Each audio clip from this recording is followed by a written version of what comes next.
Some people think power is loud, but real power doesn't need to raise its voice. The boarding announcement echoed softly across gate C12, blending with the rolling sound of suitcase wheels and the low murmur of travelers waiting to leave the ground behind as Naomi Carter stepped forward with quiet precision, her carry-on gliding beside her, her posture straight, composed, unshaken by the chaos around her. Dressed in a simple navy coat and dark slacks, nothing about her demanded attention.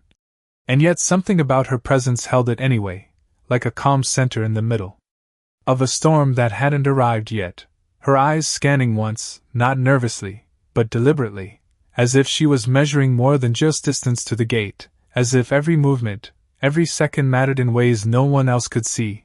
And then it happened, a voice cutting clean through the routine rhythm of departure, sharp enough to turn heads. "Ma'am, step aside." Officer Daniel Brooks didn't raise his voice, but there was something in his tone that carried weight, the kind of authority that expected obedience before explanation. Naomi stopped mid-step, not startled, not confused, just still, as if she had anticipated this exact moment before it even unfolded. The line behind her hesitated, people shifting awkwardly, pretending not to watch while clearly watching everything. Brooks stepped closer, his uniform crisp, his badge catching the overhead light, his eyes narrowing not with curiosity, but with judgment already formed. "Passport," he said, holding out his hand, not asking.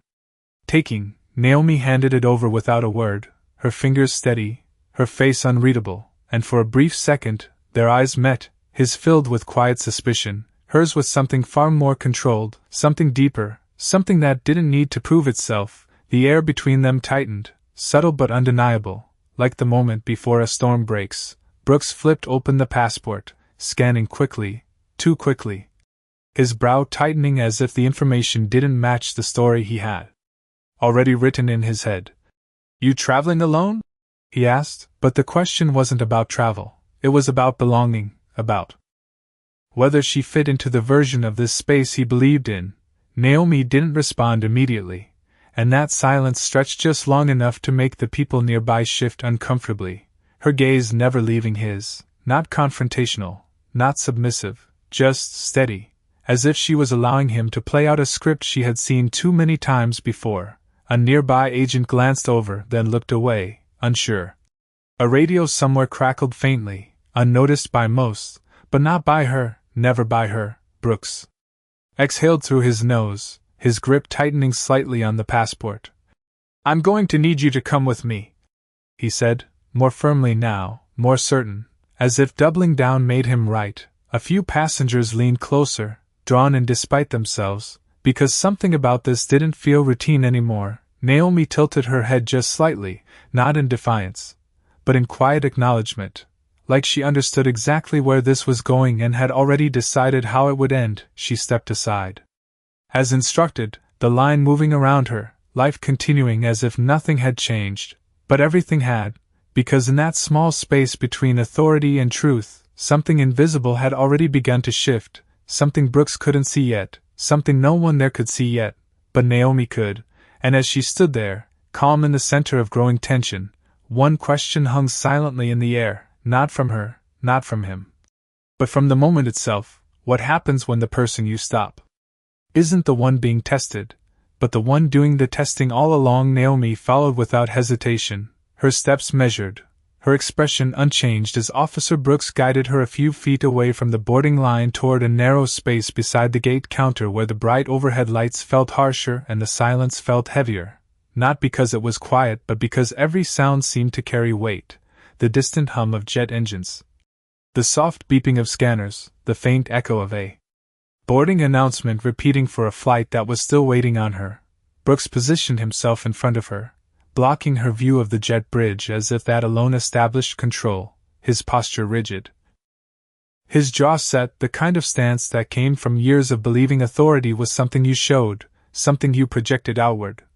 "We have protocols for a reason," he said, his voice lower now but sharper, as if the reduced volume made it more official, more final. Naomi said nothing, her hands resting calmly at her sides, her shoulders relaxed, not defensive, not tense, just still, and that stillness began to feel out of place in a moment that was clearly designed to create pressure.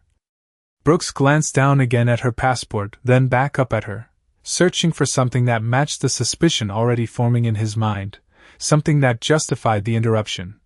Your travel record, he continued, flipping a page that did not need flipping, does not align with standard patterns. The words sounded rehearsed, like something pulled from procedure rather than observation.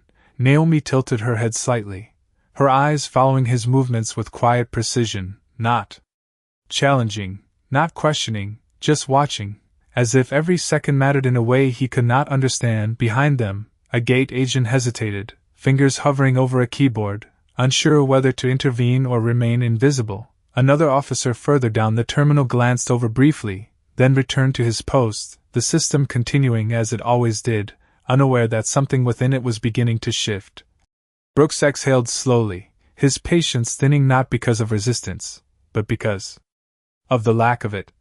I need you to confirm your purpose of travel, he said, each word spaced deliberately, as if clarity would force compliance. Naomi's gaze did not break, and when she finally spoke, her voice was calm, even, almost soft. Official business. 2 words, nothing more, but something about the way she said them lingered, not in volume, but in certainty. Brooks narrowed his eyes slightly, as if the simplicity of her answer made it less believable. That is not specific enough, he replied, stepping half a foot closer, tightening the space between them, trying to reclaim the sense of control that was quietly slipping. Naomi did not move back, did not react, her presence steady, grounded, like someone who had stood in far more uncertain places and learned that stillness could be louder than any argument. A faint crackle came from his radio again, softer this time, almost easy to ignore, but Naomi's eyes shifted for just a fraction of a second, not toward the device, but toward the timing, as if she had been expecting it. Brooks missed it entirely, focused instead on the script he believed he was enforcing. Until I can verify your status, you are not boarding this flight, he stated. Final, absolute, a line drawn in a space he thought he controlled. The boarding call sounded again, now urgent, final call for passengers, the line thinning, the jet bridge nearly empty, time narrowing, pressure building, but Naomi remained exactly where she was, not rushing, not pleading, not reacting the way he expected, and in that quiet, in that refusal to be shaped by the moment, something deeper began to surface. Something unseen but undeniable, because the real shift was not in what she said or did, it was in what she did not do. She did not explain, she did not argue, she did not prove anything, she simply waited, and as the seconds stretched, as the system around them continued unaware, one truth moved silently beneath the surface. He believed he was delaying her journey, but in reality, she was allowing his to unfold. The final boarding call faded into a sharp chime that echoed through the nearly empty gate. The last few passengers stepping onto the jet bridge while Naomi remained still under the cold white lights, her presence no longer blending into the crowd but standing apart from it, defined by the quiet tension surrounding her. Officer Brooks shifted his weight slightly, a flicker of impatience crossing his face as he glanced toward the gate where the door agent now stood waiting, eyes darting between them, unsure whether to close the flight or delay it, the system hesitating, caught between routine and something it could not yet name. This is your last opportunity to cooperate, Brooks said, his voice firmer now, but beneath it, something less certain began to surface, not doubt, not yet, but a subtle crack in the confidence he had been holding on to. Naomi did not respond immediately, her gaze moving past him for a brief second, not toward the gate, not toward the passengers, but toward a security camera mounted high above, its red indicator light blinking steadily, recording everything without judgment, without interruption. Then her eyes returned to him, calm, steady, unshaken. You already have everything you need, she said quietly, and the words landed differently this time, not as defiance, but as a statement of fact. Brooks frowned slightly, his grip tightening around the passport, as if holding it more firmly would give him clarity. I decide what I need, he replied, but the sentence felt heavier than it sounded, like it was meant to convince himself as much as her. Another crackle came through the radio at his shoulder, louder now, cutting through the air with a sharp burst of static. He reached for it instinctively, pressing it closer. Unit 7, confirm identification at gate C12. The voice on the other end was different this time, not routine, not casual. It carried urgency, structure, a tone that did not ask, but expected. Brooks straightened slightly, glancing at Naomi for just a fraction of a second before responding. Stand by, he said, his voice controlled, but the rhythm had changed, something had shifted. Naomi remained still, her expression unchanged, but her eyes held a quiet awareness, as if she had been waiting not for permission, not for resolution, but for this exact moment. The radio crackled again, sharper, clearer. Repeat, confirm identification immediately. A second voice layered in, overlapping the first, more authoritative, more direct, the kind of voice that did not belong to a single officer, but to something higher within the system. Brooks hesitated, just for a second, but it was enough for the gate agent to notice, enough for the nearby passengers to sense that something was no longer routine, enough for the invisible balance in the room to begin tilting.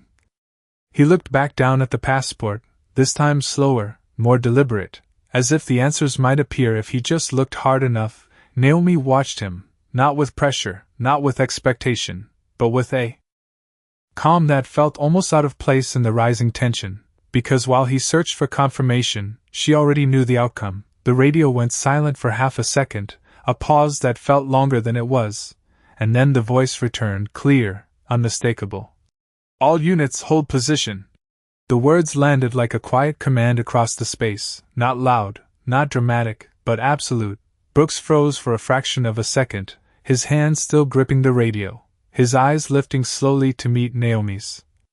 And in that moment, something changed, not in her. She had not moved, had not shifted, had not revealed anything new, but in him, in the realization that whatever he thought he was controlling had already moved beyond him. The gate agent took a small step back, the final boarding door still open but no longer closing, the entire moment suspended between action and understanding, and Naomi, standing exactly where she had been from the beginning, let the silence stretch just long enough for the truth to begin pressing its way to the surface. Because the system had started to speak, and it was no longer speaking through him. The air shifted in a way no one could quite explain, like a pressure change before a storm that had already begun somewhere far above them. Officer Brooks lowered the radio slowly, his fingers no longer as steady as before, his posture still upright but no longer unshakable. And for the first time since this began, he looked at Naomi not as a problem to solve but as a variable he did not understand. The gate behind him remained open, the final passenger already gone, the jet bridge empty, waiting. Everything paused as if the entire system had decided to hold its breath. All units stand by for identity confirmation. The voice returned through the radio, clearer now, layered with authority that did not belong to him, did not belong to this gate, did not belong to anything he could override. Naomi did not move, her eyes steady, her breathing calm, her presence unchanged, as if this moment had always been part of the path she was walking. Brooks swallowed subtly, a small motion, almost invisible, but it carried weight, the kind of weight that builds when certainty begins to crack. This is a standard verification, he said, but the words felt thinner now, like they no longer held the ground he thought they did. Naomi tilted her head just slightly, not in challenge, not in defiance, but in quiet acknowledgement. Then verify it, she said, her voice even, controlled, without urgency, and that calmness did something to the space around them. It pulled the tension tighter, it made every second feel longer, heavier, more deliberate. The radio crackled again, and this time there was no delay, no hesitation, just a direct transmission that cut clean through the moment. Gate C12, confirm you are holding Naomi Carter. The name landed in the air like a shift in gravity. Brooks blinked once, his eyes dropping to the passport again, slower now, more careful, as if seeing it for the first time. His lips parted slightly, but no words came out. The gate agent behind him straightened, her hands hovering above the console, waiting, listening. The nearby officer down the corridor had turned fully now, his attention no longer divided. The system was no longer ignoring this moment, it was focusing on it, tightening around it. Naomi remained still, her expression unchanged, but there was something different now, something almost imperceptible, not confidence, not satisfaction, but alignment. Like everything was finally moving at the same pace she had been on from the start, Brooks lifted the radio again, his voice lower, more measured.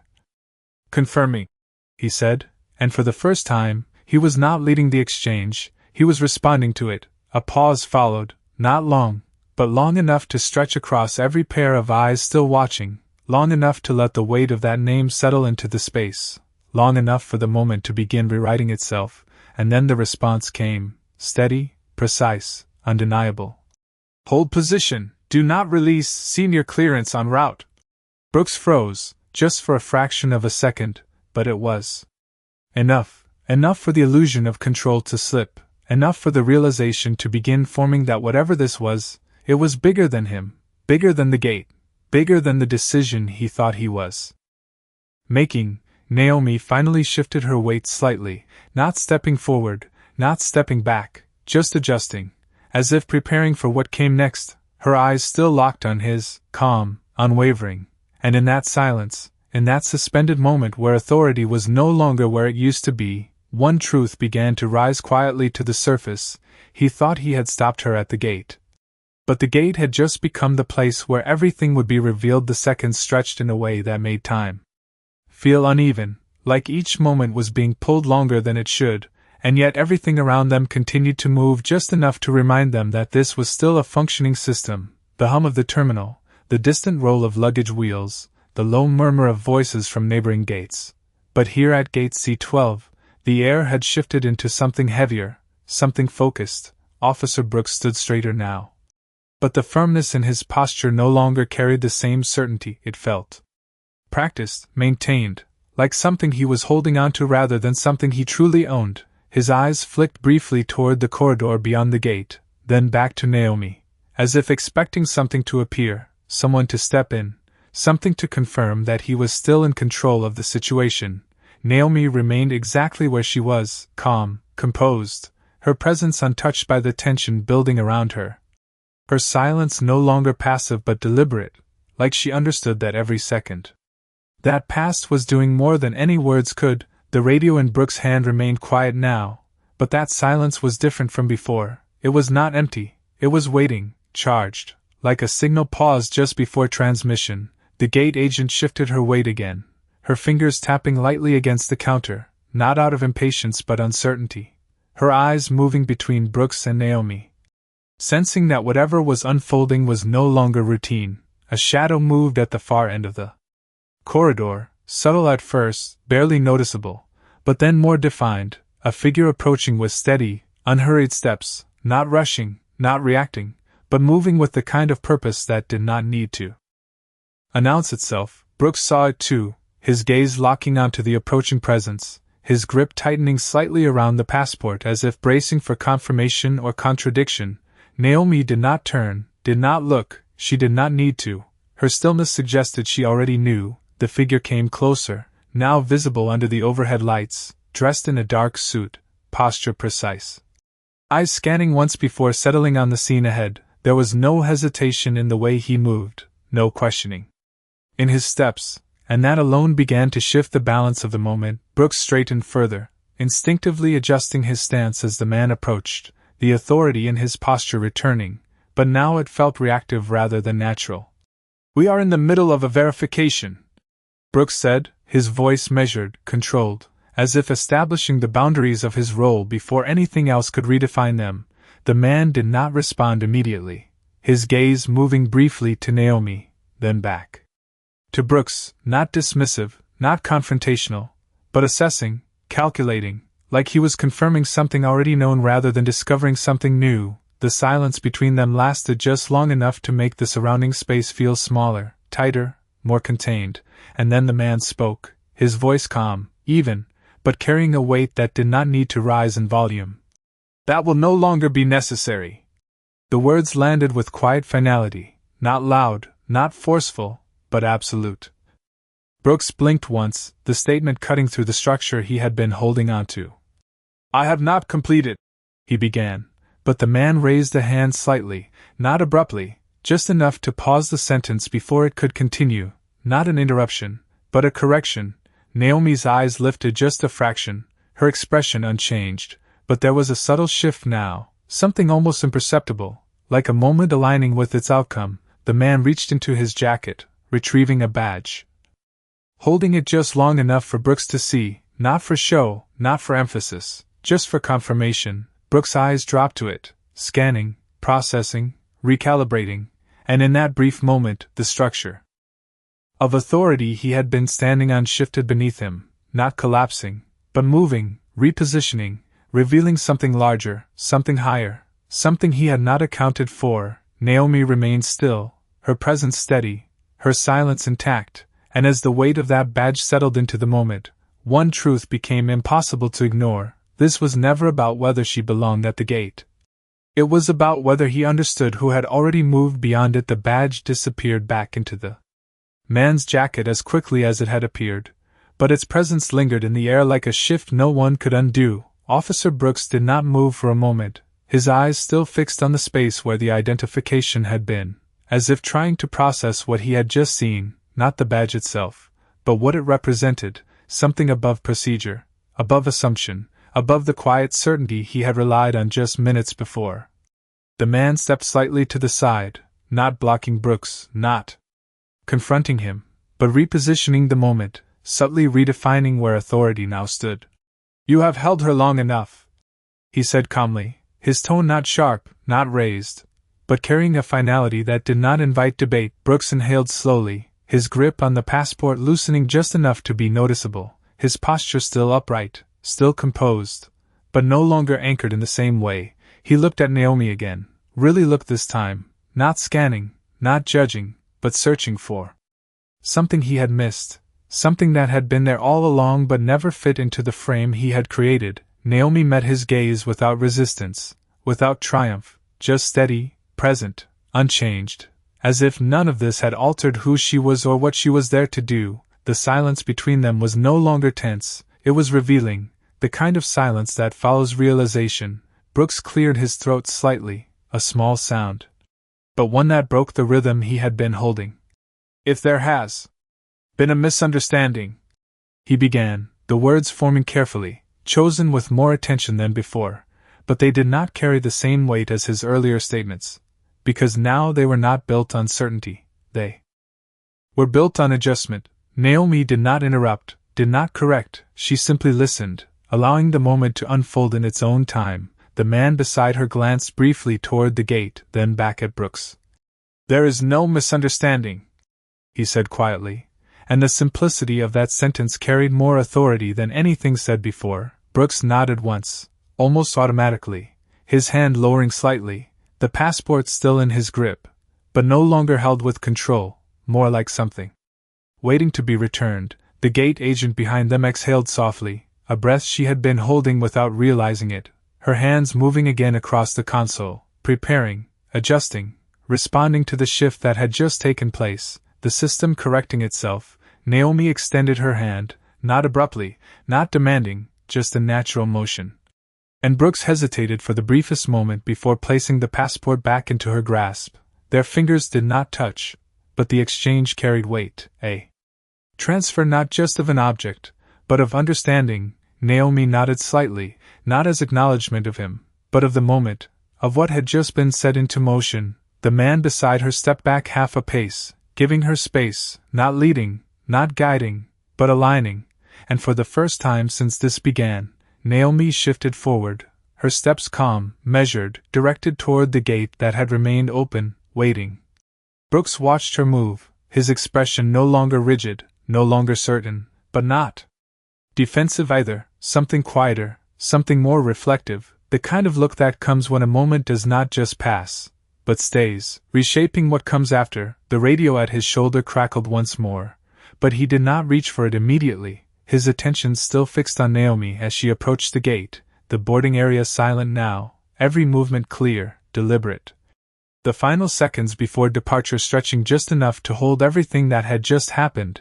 Naomi paused at the threshold for a fraction of a second, not because she needed to, but because the moment allowed it, her eyes lifting slightly, not toward Brooks, not toward the man beside her, but forward beyond the gate, beyond the terminal, toward something none of them could see, and then she stepped through, leaving behind not just the space, but the illusion that had once defined it, and as the door began to close, one quiet truth remained in the air. He thought he had been enforcing the rules, but he had just witnessed who the rules were built to answer to. The gate door closed with a soft, final click, sealing the boundary between two worlds.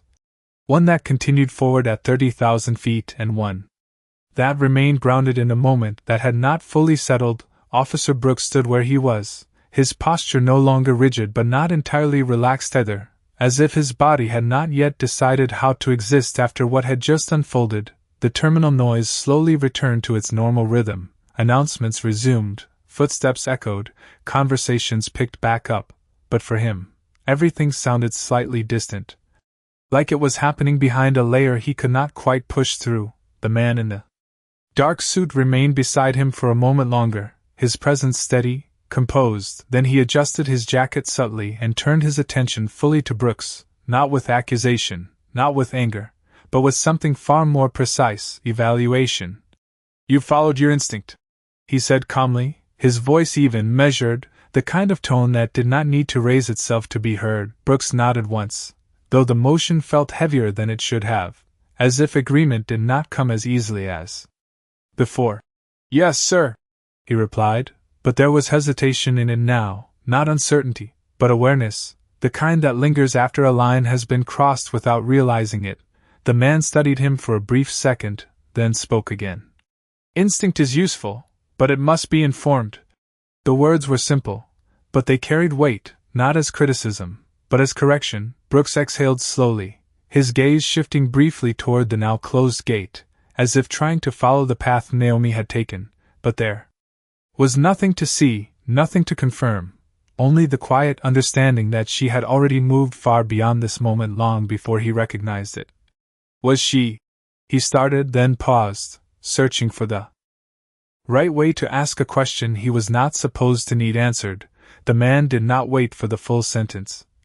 "She is exactly who you were told she is," he said, and that was enough. No elaboration, no explanation, just confirmation. Brooks nodded again, this time more slowly, letting the reality settle in fully, not just the fact of her identity, but the implication of it, the scope, the reach, the level at which she operated, and how easily he had tried to confine that within a moment at a boarding gate. The man glanced once more toward the terminal, then back at Brooks. "What matters now is what you do with it," he added, not as instruction, but as expectation. Brooks remained silent, absorbing the statement, his mind replaying the interaction piece by piece, the tone he used, the assumptions he made, the way he had stood in front of her believing he was the final authority in that space, and how quickly that belief had shifted without warning, without resistance, simply by the presence of truth. The man gave a slight nod, then stepped away, his figure moving back into the flow of the terminal, blending into it as seamlessly as he had entered, leaving Brooks alone with the moment. The radio at his shoulder crackled again, but this time he reached for it without hesitation, pressing it to his ear, listening, responding, his voice steady, but different now, not weaker, not diminished, but recalibrated, grounded in something he had not fully considered before. The gate agent resumed her work, typing, checking screens, preparing for the next flight, the system continuing as it always did, but Brooks remained still for just a second longer, his eyes lifting briefly toward the departure board, watching as Naomi's flight status changed from boarding to departed. A simple word, but one that carried more weight than it should have, because it marked the end of a moment he would not forget. Not because of what happened, but because of what it revealed, and as he lowered his gaze, one quiet realization settled in with clarity. Power was never about who could stop someone at the gate. It was about understanding who had already moved beyond it long before you even noticed. They were there. The terminal moved on, but something inside Officer Brooks did not. The routine returned with mechanical precision. Another boarding call echoed, another line formed, another set of passengers stepped forward with tickets in hand and destinations in mind. Yet for him, every detail felt sharper, more deliberate, like the world had not changed but his way of seeing it had. He adjusted his stance near the gate, scanning faces, checking documents, performing the same duties he had done 1,000 times before, but now there was a pause between each action, A fraction of a second where instinct no longer acted alone, where something else stepped in, something quieter, something more aware. A woman approached the line, her movements calm, her expression focused, and for a brief moment, the scene echoed what had just happened, the same setting, the same structure, the same opportunity for assumption to take shape. Brooks felt it. That familiar pull, that quick judgment. Forming at the edge of thought, but this time it did not take control. This time he let the moment breathe, he watched more carefully, listened more closely, and when she handed him her identification, his hands moved differently, not slower, but more intentional. He looked, really looked, not just at the document, but at the person in front of him, and when he nodded and handed it back, there was no tension, no resistance. Just a simple exchange, one that passed without disruption, without unnecessary weight. The line moved forward, steady, uninterrupted, and something about that felt different, not dramatic, not visible to anyone else, but significant in a way that stayed with him. The radio at his shoulder remained quiet now, no urgent calls, no overlapping commands, just the low hum of a system continuing its function, but Brooks found himself listening to it differently. Aware that behind every transmission, behind every directive, there were layers he had not fully considered before, layers that existed beyond the surface of protocol and procedure. He glanced once toward the departure board again. Naomi's flight long gone, already miles above the ground, moving toward a destination he would never see, a purpose he would never fully understand, and yet her presence lingered, not as a memory of conflict, but as a moment of clarity, the kind that does not announce itself when it arrives, but reshapes everything quietly after it passes. A fellow officer approached from down the terminal, exchanging a brief nod. "Everything good here?" he asked casually, unaware of what had just taken place. Brooks nodded in return. "Yeah," he said, his voice steady, but there was something beneath it now, something grounded, something recalibrated. The officer moved on without a second thought, the moment already gone for him, but not for Brooks, because for him, it had not ended, it had simply changed form, settling into the way he stood, the way he observed, the way he chose to act in the seconds before decision. Another passenger stepped forward, then another. The line continued, the system moved. The gate functioned exactly as it was designed to, but within that structure, something subtle had shifted, something that would not show up in reports, would not be recorded in logs, but would influence every interaction that followed, because sometimes the most important change is not the one everyone sees, but the one that happens quietly, internally, in the space between assumption and understanding. And as Brooks handed back another boarding pass, his movements steady, his gaze clear, one thought remained. Not loud, not overwhelming, but constant, a reminder carried forward into every moment after this, that authority is not proven by how quickly you act, but by how deeply you understand before you do. Time did not slow down for the terminal, but for Officer Brooks, something in the rhythm of each moment had changed permanently. The next boarding process had already begun at the adjacent gate, voices layered over one another, announcements blending into the constant hum of movement. Yet his focus no longer drifted the way it used to. Every detail seemed more intentional now, more observed, less assumed. He stood with the same uniform, the same badge, the same responsibility, but the weight of it had shifted, not heavier, but clearer. A young man stepped forward with a hesitant expression, adjusting the strap of his bag as he handed over his boarding pass, his eyes briefly meeting Brooks before quickly looking away. A moment that would have once passed without notice now lingered just long enough to be understood, not as suspicion, but as uncertainty. Brooks scanned the pass, then glanced back up, this time not searching for a reason to question, but allowing space for the moment to exist without forcing it into a narrative. "You are good to go," he said calmly, handing it back, and the man nodded with visible relief, stepping forward without hesitation, the exchange simple, clean, unburdened, and yet meaningful in a way that would not be recorded anywhere. Further down the terminal, a supervisor's voice echoed faintly through a radio, coordinating schedules, adjusting gates, maintaining the system that never stopped moving. Brooks listened without reacting, aware now that behind every instruction, there was a structure far more layered than what appeared on the surface. His eyes moved briefly to the security camera above, its quiet presence unchanged, still recording, still observing, but now it felt different, not just a tool, but a reminder that moments like the one he had experienced did not disappear, they stayed, not just in systems, but in people, shaping decisions long after the event itself had passed. He adjusted his stance slightly, rolling his shoulders back, grounding himself in the present. The line continued, passengers stepping forward, one by one, each with their own destination, their own purpose, their own story, and for the first time, he allowed that thought to settle, that not every story was visible, not every purpose was obvious, and that the role he played was not to define those things, but to navigate them with awareness. A woman approached next, her posture confident, her expression calm, and for a brief second, the memory of Naomi surfaced again, not as a comparison, but as a reminder, a quiet echo of what it meant to stand in a space without needing to prove belonging. Brooks met her gaze briefly, then checked her boarding pass, his movements steady, respectful, unchanged in procedure but different in intention.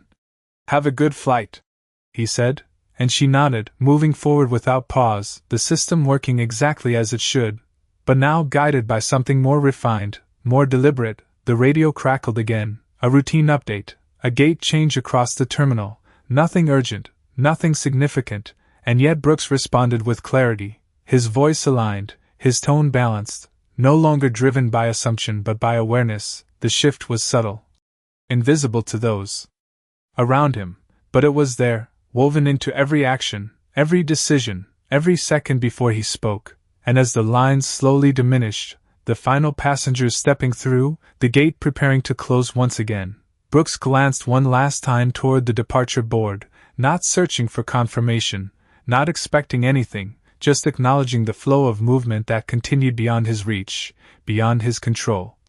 And in that quiet acknowledgement, one understanding remained steady, not as a lesson learned in a single moment, but as something carried forward, that authority is not about stopping the unknown. It is about recognizing when the unknown is far greater than what you can see and choosing to act with that awareness before it is too late. The final passengers cleared the line and the gate area settled into a quieter rhythm, the kind that comes between departures when the space resets itself without ever truly stopping.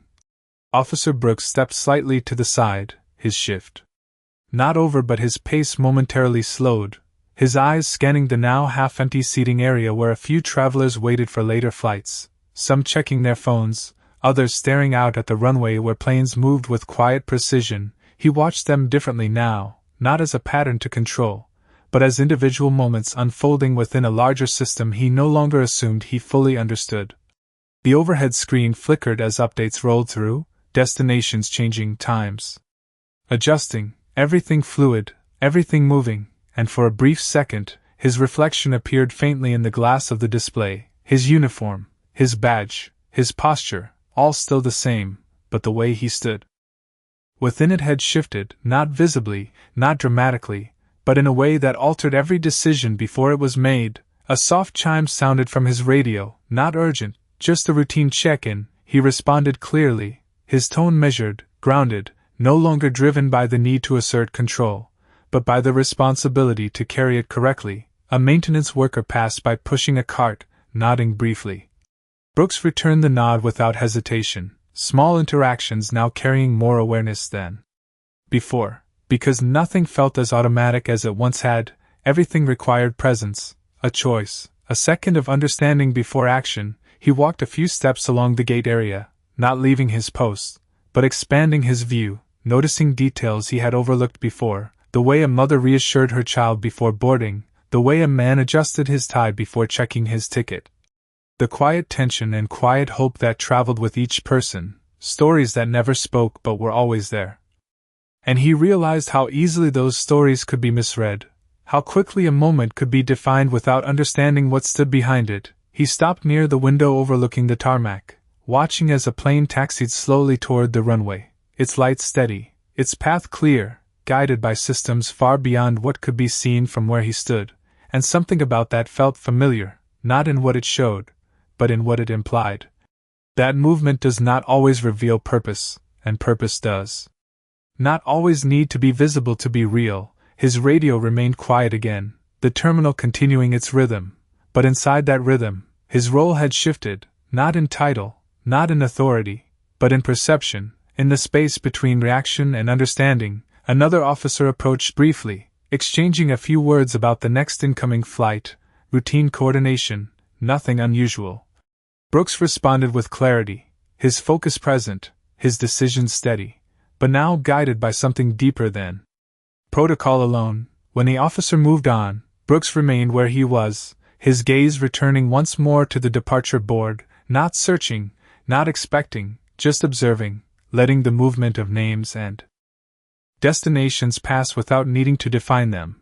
And as the next boarding group began to form in the distance, he stepped back into position, not as the same man who had stood there earlier, but as someone who had seen what happens when assumption meets reality and quietly chooses a different path forward, because sometimes the most powerful change is not announced, it is carried, moment to moment, decision to decision, until one day it becomes the difference between stopping someone at a gate and understanding who was never meant to be stopped at all. The next boarding cycle began with the same familiar announcement echoing across the terminal, but to Officer Brooks, it no longer sounded like routine, it sounded like responsibility, measured not by speed but by awareness.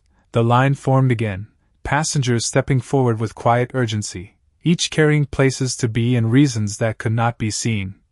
And as Brooks took his position, something inside him settled into a new rhythm. Not slower, not hesitant, but deliberate, grounded in a clarity that had not been there before. The first passenger approached, a middle-aged man with a firm handshake and direct eye contact, everything about him aligned with expectation, predictable, easy to process. Brooks checked his boarding pass, nodded, and waved him through, the exchange smooth, but what followed mattered more. Because the next passenger did not fit that same pattern. A young woman stepped forward, her expression tense, her hands gripping her bag strapped tightly, her movements cautious, and for a brief second, the old instinct stirred again, the quiet urge to define the moment quickly, to place it into something familiar, something controllable. But this time Brooks paused, not outwardly, not enough for anyone else to notice, but internally, just long enough to allow the moment to exist without judgment. He looked at her, not through her, not past her, but at her, and when she handed over her boarding pass, his voice was calm, steady. "You are all set," he said, returning it without adding pressure to the moment, and she exhaled softly, a breath she had been holding, stepping forward with relief that did not need to be explained. The line continued, one by one, each interaction a quiet decision point, each second an opportunity to either assume or understand, and Brooks chose differently now, not dramatically, not in a way that would draw attention, but consistently. In the small spaces where it mattered most, the radio at his shoulder remained steady, carrying routine updates, gate changes, coordination between teams. And each time it sounded, he responded with clarity, his voice no longer shaped by urgency alone, but by intention. The terminal lights reflected faintly off the polished floor, the movement of travelers creating a constant flow that never truly paused, and within that flow, Brooks found himself observing more than enforcing, noticing more than reacting, a shift that did not weaken his role but refined it, the memory of earlier still present, not as something heavy, but as something instructive. A moment that had not disrupted the system but had revealed its depth, the layers beneath the surface that required more than instinct to navigate. Another passenger stepped forward, then another, each one different, each one carrying something unseen, and Brooks met each of them with the same steady presence, not searching for fault, not expecting confirmation, but allowing the interaction to unfold on its own terms. The gate agent behind him worked seamlessly, scanning, confirming, moving the line forward. The system functioning exactly as designed, but now aligned with a perspective that had shifted just enough to make a difference. And as the final few passengers approached, the pace slowing once again, Brooks glanced briefly toward the terminal beyond, where flights departed and arrived in an endless cycle, a reminder that movement never stopped, that every moment was part of something larger. And as he returned his focus to the task in front of him, one thought remained, clear and steady, guiding every decision that followed, that authority is not about proving who belongs, It is about recognizing when someone already does and choosing not to stand in the way of that truth. The final boarding announcement echoed once more, softer this time, less urgent. As the last few passengers moved through the gate with measured steps, their journeys continuing beyond the glass corridor and into the sky, Officer Brooks stood at his post, but there was no tension left in his stance, only presence, steady and grounded, the kind that did not need to prove itself because it understood its place within something larger. The gate agent signaled quietly that only a handful of passengers remained, and the line that had once been dense and restless now thinned into individual moments, each one clearer, each one more defined. A man approached with a slight hesitation, checking his watch, then his ticket, his movements quick but uncertain. Brooks noticed the small details, not to question them, but to understand them, and when their eyes met, there was no assumption behind his gaze, only awareness.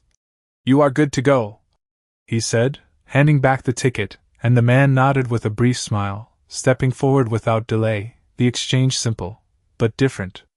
In a way that could not be measured, because it carried no unnecessary weight, no silent judgment, just a clear path forward. The next passenger followed, then another, each interaction flowing smoothly, not because the system had changed, but because the space within it had. The radio remained quiet, the terminal continuing its endless motion, and for the first time since the shift began, there was no lingering tension in the air.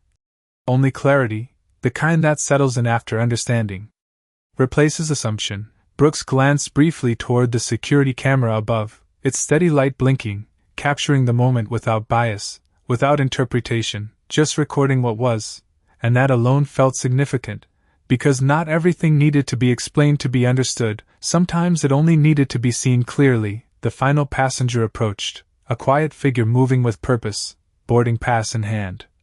And as Brooks checked it, his movements were precise, his focus present, not divided, not rushed, just aligned with the moment.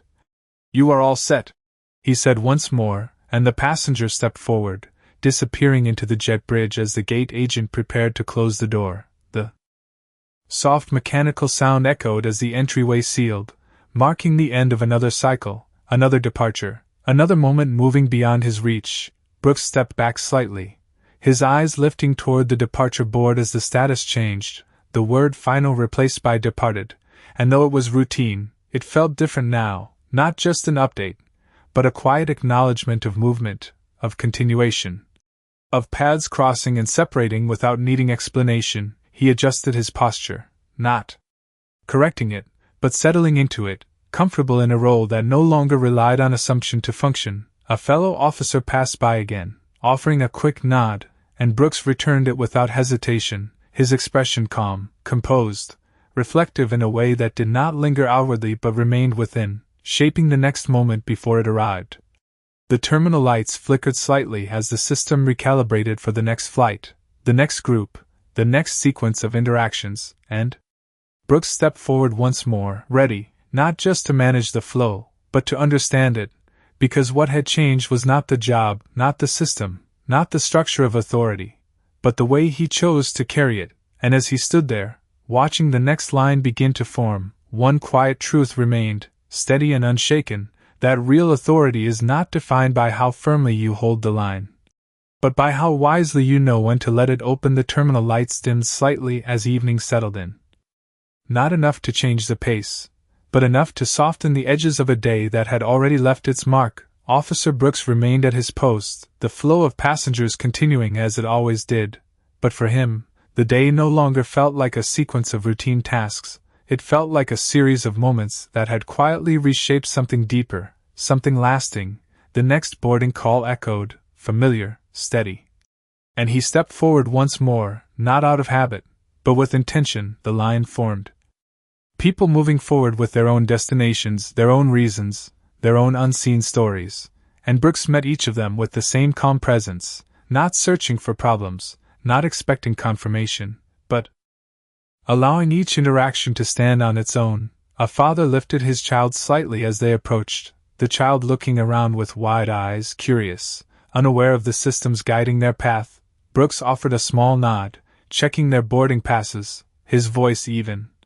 "You are all set," And the father returned the gesture with quiet gratitude, stepping forward without hesitation, the moment simple, but complete. Further down the line, a woman paused briefly, adjusting her bag, her eyes flickering with a hint of uncertainty, and Brooks noticed it, not as a signal to question, but as a reminder to remain present, to let the moment unfold without forcing it into something it was not. He checked her pass, returned it, and she moved forward, her steps lighter than before, the system working as it should, but now guided by something more than procedure alone. The radio remained steady, the terminal alive with motion.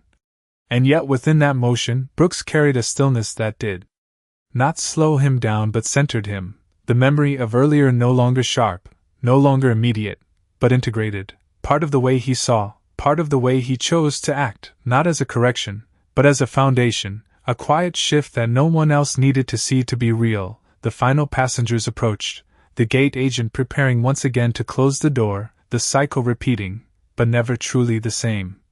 Brooks glanced briefly toward the departure board, watching as destinations changed, flights moved, time advanced without pause, and in that constant movement, he understood something that had not been clear before, that his role was not to control every outcome, not to define every person who stepped forward, but to stand at the intersection of movement and decision with clarity, with awareness, with the understanding that what he could not see often mattered more than what he could. The last passenger passed through, the gate door closing softly behind them, marking another departure.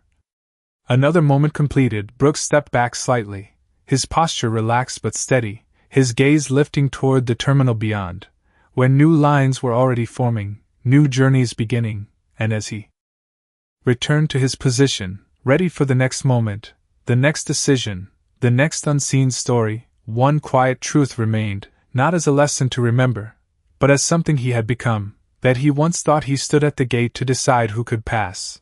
But now he understood that the gate was never his to control, it was his to respect, because real authority is not about stopping someone from moving forward. It is about recognizing when they were always meant to move beyond you all along.